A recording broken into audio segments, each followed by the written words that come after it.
जो खतरों से लड़े वो खिलाड़ी होते हैं, लेकिन जो गर्दन कटने के बाद भी दुश्मन को मार गिराए वो फौजी कहलाते हैं।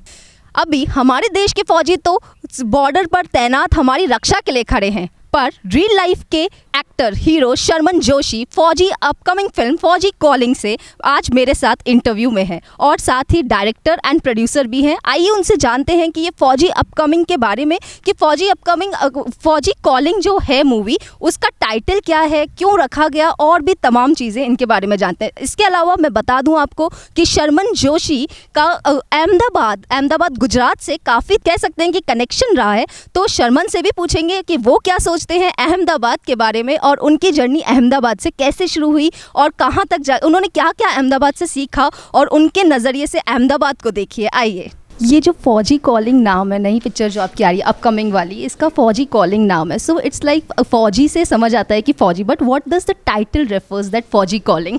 बहुत ही खतरनाक क्वेश्चन आ रहे हैं। अच्छी बात यह है कि फौजी कॉलिंग टाइटल जब शर्मन जी ने ये स्क्रिप्ट पढ़ी थी तो इससे पहले इस फिल्म का नाम कुछ और था। अच्छा, इससे पहले कुछ और था। हाँ, तो शर्मन ने स्क्रिप्ट पढ़ ली और नेक्स्ट डे जब मुझे फ़ोन करके बोला, आर्यन यार स्क्रिप्ट बहुत अच्छी है, इस फिल्म का नाम फौजी कॉलिंग क्यों नहीं होना चाहिए? तो मैं बोला यार एक्चुअल नाम यही है, हमारे प्रोड्यूसर दोस्ती ये सब करवा रहे हैं। तो जो स्क्रिप्ट पढ़ेगा या जो फिल्म देखेगा उसको समझ में आ जाएगा इस फिल्म का नाम फौजी कॉलिंग क्यों है। तो ये आप सस्पेंस रखना चाहते हैं? Absolutely. If you want to know the real meaning of Fauji calling, you have to watch the movie, right, bro? So it could be like कि calling, like देश के लिए भी फौजी को बुलाया जा सकता है या घर वाले बुला रहे हैं, कुछ भी हो सकता है, राइट? यही है कि बहुत सी चीज़ें होती है, मेकर जो है बहुत सी चीज़ें ऑडियंस पे छोड़ देता है। आप समझो, हमने तो सिनेमा बनाया था, हमने बना दिया। इससे पहले क्या नाम था, अगर सर थोड़ा बताएं आप तो? इससे पहले जाने दो। ओके। बेसिकली वो बच्ची का नाम था, जो मेरी फिल्म में जो 6 साल की बच्ची है उसका नाम था, उसके नाम पे ही फिल्म थी। तो बट ठीक है, बट फाइनली बोले ना, अंत भला सब भला। हाँ, मतलब नहीं, जब हम लोग शूट पे जाने से पहले डिसाइड हो गया था। मतलब शर्मन ने बोला यार आर्यन इसका नाम फौजी कॉलिंग, मुझे मालूम था इसका नाम फौजी कॉलिंग होना चाहिए था। तो मेरे मेन एक्टर ने और डायरेक्टर ने सेम डिसाइड किया था, प्रोड्यूसर से बोल रहा था। तो फिर हमने उनका नहीं, फौजी कॉलिंग के साथ हम आगे बढ़ेंगे। एट द सेम टाइम हमारा जो रांझा है, जो हमारे प्रोड्यूसर भी एक्टर भी है, रांझा ने बोला कि अरे हाँ फौजी कॉलिंग बेस्ट है। देन आगे बढ़ गए, लेकिन अगेन स्क्रिप्ट और मतलब फिल्म देखने के बाद आपको समझ में आएगा फौजी कॉलिंग का मतलब क्या है। सो आपने जैसे इस फिल्म में एक्टिंग की है, सो व्हाट कोविड के बाद आई थिंक सिचुएशंस थोड़ी डिफरेंट रही होंगी फिल्म में एक्टिंग करने की, या बहुत कुछ मेजर चैलेंजेस यहाँ इंडस्ट्री में? कोविड से पहले हमने फिल्म कंप्लीट की है। जनवरी लास्ट ईयर कोविड लगा है, लॉकडाउन शुरू हुआ था मार्च में 2020, हमने जैन में लास्ट स्केड्यूल किया था एक, तो 2020 में। सो या तो बाकी तो कोविड में जिए सब लोग बराबर ही। सो ये अभी मूवी मतलब कोविड से पहले लॉन्च करने का था या हाउ इट डज? हमने अप्रैल लास्ट ईयर कर देना था रिलीज़, पर बिकॉज लॉकडाउन हुआ तो हमारी प्लानिंग हो चुकी थी। But so now we report जैसे ही अभी सिनेमास खुले 100% ऑक्यूपेंसी के साथ। सबसे पहले इस देश की गवर्नमेंट को मैं शुक्रिया करना चाहता हूँ कि INB मिनिस्ट्री स्पेशली और हमारे रक्षा मंत्री राजनाथ सिंह जी जिन्होंने फिल्म का ट्रेलर लॉन्च किया, और INB मिनिस्ट्री जिन्होंने सिनेमास को 100% तक खुलवा दिया गया है कि 100% सीटिंग कैपेसिटी। तो हमारी film one of the first film है, जब 18 मार्च को हम लोग आ रहे हैं फौजी कॉलिंग लेकर, तो one of the first film है जो इतने ऑक्यूपेंसी था और प्रॉपरली सिनेमाज में ऑल ओवर इंडिया रिलीज़ होएगी। क्या प्रिकॉशंस लेने चाहिए जब ऑडियंस जाएगी? तो आपके हिसाब से, as you have played the role, so आप क्या एक्सपेक्ट करते हैं अपनी ऑडियंस से, अपने फैंस से, कि वो क्या प्रिकॉशंस लें और कैसे? मतलब ऑब्वियसली अब रूल्स भी चेंज होंगे, so I want to get some glance on that. See mask तो कंपलसरी की आई थिंक है सिनेमाज में, एंड सैनिटाइजर, तो ऑल द प्रोटोकॉल्स सिनेमा वालों को प्रिकॉशंस पहले करवाने हैं क्योंकि उनकी वहाँ पर सिनेमा में लोग आएंगे।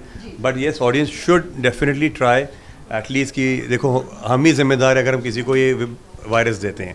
अगर आप ठीक नहीं फील कर रहे हो, बुखार है, छींकें आ रही है, खुद ही मत जाओ, खुद ही अवॉइड करो। हम ही ये जो रोक सकते हैं और कोई नहीं है ना। ठीक है, मास्क एक हद तक ठीक है, बट सिनेमा में वो इन्जॉय नहीं आप कर सकते उस लेवल पे। पर मैं ये प्रिकॉशन दूंगा सबको, अगर आपकी तबीयत वाकई में ठीक नहीं है तो ठीक करके फिर फिल्म में जाओ या कहीं भी जाओ मॉल में, तो इससे वायरस अपने आप ही खत्म हो जाएगा। क्या ऑनलाइन इस फिल्म को देखा जा सकता है? ऑनलाइन आएगी, यस, आफ्टर थिएटर रिलीज ये ऑनलाइन होगी फिल्म हर जगह, yes. I want to ask you Sharman, आपने इतना मतलब फौजी कॉलिंग इज़ वेरी सेंसिटिव, मतलब थोड़ा हार्ट टचिंग रोल है, आपने इतने ऐसे रोल्स मतलब comic roles, and we have seen you in very different roles, so why did you choose this role only? I believe that an actor doesn't choose a role. The film or the role chooses the actor. It always happens.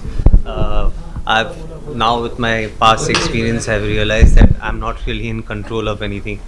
All I'm in control of is whether it appeals to my heart, and if it does, I am more than happy to be a part of it, of the film, and then play the character.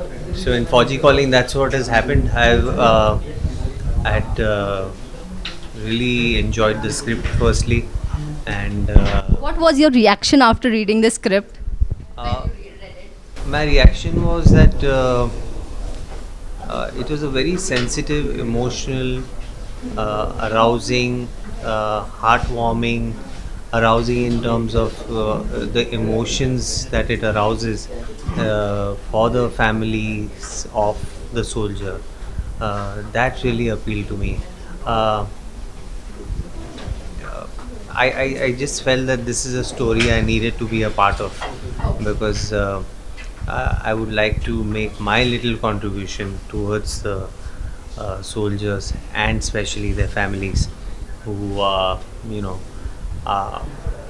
as brave as the soldiers may be, because they are taking care of the home front, and without their support, the soldiers won't be able to do what they do. So sir मैं आपसे पूछना चाहती हूँ, इस shooting में तो बहुत challenges obviously होंगे, पर स्क्रिप्टिंग राइटिंग में भी आपको कुछ चैलेंजेस मिले? मतलब स्क्रिप्ट जब हम कंटेंट लिखते हैं या फिर कुछ लिखते हैं तो बहुत चेंजेस होते हैं, माइंड डाइवर्ट, तो आपको कितना टाइम लगा? How what challenges you faced there over? Technically अगर बोलूँगे तो स्क्रिप्ट राइटिंग में मुझे कोई चैलेंजेस फेस नहीं होते हैं, बिकॉज वो मेरा एरिया है. मुझे अकेले बैठ के लिखना है, मुझे किसी लाइट की ज़रूरत नहीं है, नहीं किसी कैमरामैन की ज़रूरत नहीं है, मतलब किसी भी टेक्नीशियन की ज़रूरत नहीं है मुझे राइटिंग करने के लिए. So you didn't face any challenges over there? एक बार लिखना शुरू किया तो स्टोरी अपने आप अपनी जर्नी कंप्लीट कर लेती है. So can you please tell me कि आपने अपनी अहमदाबाद की शूटिंग, मतलब आपने अपना करियर अहमदाबाद से ही शुरू किया, राइट? मतलब थिएटर एंड ऑल. सो आज आप वापस जब अहमदाबाद आते हैं तो आपको सबसे मतलब क्या लगता है, मतलब how do you feel that feeling? So Bombay और अहमदाबाद और गुजरात, एक्चुअली बॉम्बे और गुजरात का बड़ा कंट्रीब्यूशन रहा है, इन द सेंस कि मैं थिएटर मैंने बहुत एक्टिवली किया बॉम्बे में, और फिर अहमदाबाद, बड़ौदा, बहुत सारी सिटीज़ अक्रॉस गुजरात, और वहाँ पे मुझे बहुत सीखने मिला.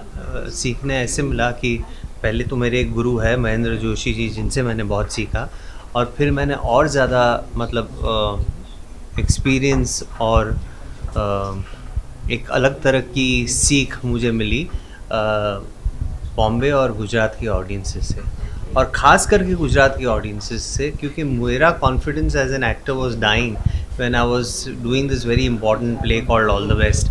और बॉम्बे की ऑडियंस को रुझाना बहुत आसान नहीं है, लेकिन अहमदाबाद की ऑडियंस, बिकॉज यहाँ पे लाइफ थोड़ी सिंपल है और कॉम्प्लेक्स नहीं है, और वो लोग बहुत प्यार देते हैं आसानी से, जो बहुत अच्छी बात है. और जो मैं चाहता हूँ कि मैं भी ऐसी रिलैक्स लाइफ रहूँ कि बंदा इतना अपटाइट ना बैठे कि आया है हंसने लेकिन हंसी ना पाए, जो बॉम्बे में होता है. लेकिन गुजरात की कई सिटीज़ और ख़ास करके अहमदाबाद, उन्होंने इतना प्यार दिया जो वो प्ले को प्यार बॉम्बे में नहीं मिल रहा था. तो मुझे कॉन्फिडेंस यहाँ से मिला, अहमदाबाद से, और फिर जाके बॉम्बे में झंडे गाड़े हमने. Thank you. Thank you so much.